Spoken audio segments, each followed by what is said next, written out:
Hey there, YouTubers and collectors. This is Salvador Los Angeles with my review of Middle-earth toys, or actually Toy Vault, Barrow-Wight, an evil spirit based on the books by J.R.R. Tolkien's The Lord of the Rings. This is a very cool figure that I stumbled upon, never knew that it existed. It is an older figure. In a few moments we're going to see how old it is. On this side of the ring, on the front of the box, says Evil Spirit of Angmar. And then you go to the other side of the ring, cold be sleep under stone, nevermore to wake on stony bed. The back of the package features a write-up about Barrow-Wight, an evil spirit. It says Toy Vault, Middle-earth Toys, and if you look further down the packaging, it says, look for these figures out now. Nazgul, Galadriel, Frodo, Ugluk, and Gimli. And beneath that, it says, Middle-earth action figures, over 40 figures planned. Each figure, made to scale of 1 foot to 1 inch, has 6 or more points of articulation, matches written description in the books. So this figure we're looking at today is part of a larger line, and then from a company that made other figures as well. I do not know what happened to Toy Vault. Very interesting. On the bottom of the package and the back says Toy Vault Incorporated 2000. This figure is almost 19 years old.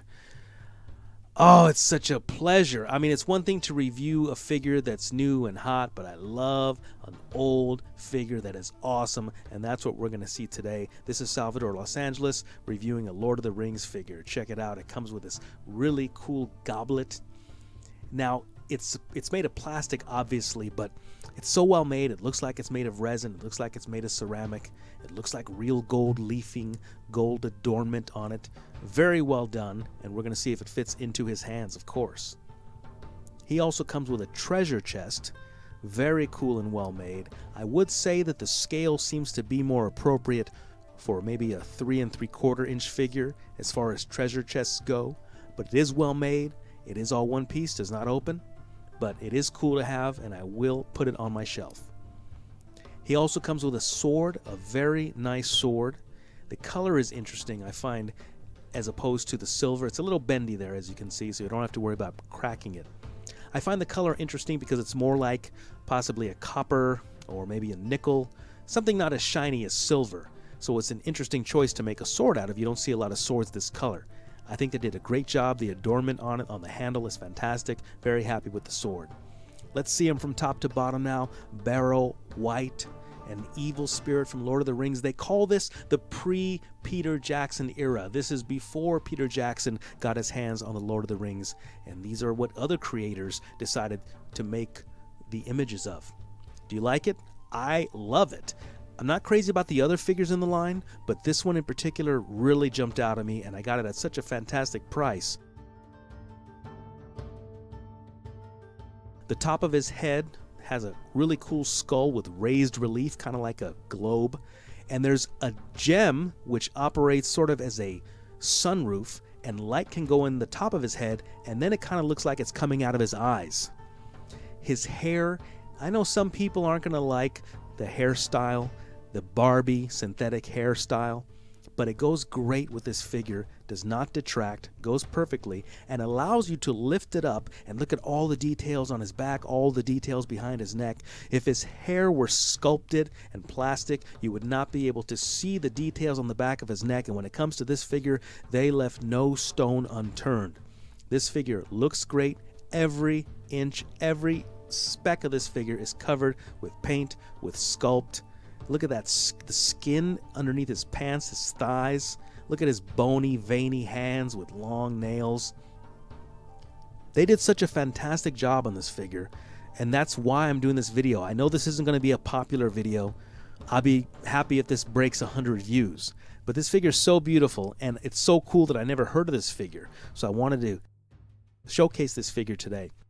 We're getting into the articulation a bit. Now, this figure has been in the package almost 19 years. Please be careful. Please hit it with a hair dryer. I know I had to do that.